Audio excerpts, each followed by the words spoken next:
Politicians make a lot of promises, but to get a law passed, it takes a lot of work. A bill starts by simply being an idea presented by a member of the House or the Senate. The person who writes it down is the bill's sponsor. Once that bill has a sponsor and co-signers, it's taken to the appropriate committee.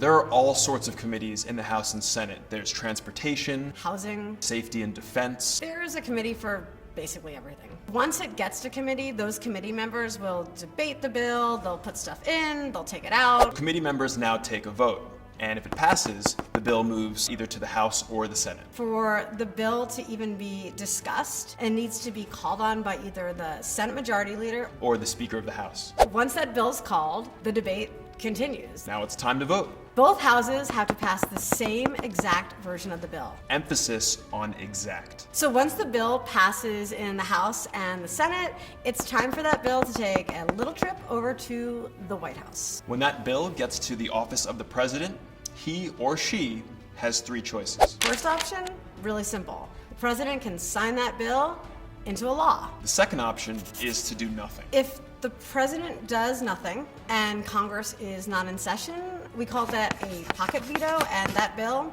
never becomes a law. On the flip side, if the president does nothing, but then Congress is in session, it becomes a law. The president's third option is that they veto or reject the bill. And that's essentially a gigantic thumbs down. When the president vetoes the bill, it's actually not the end of the story.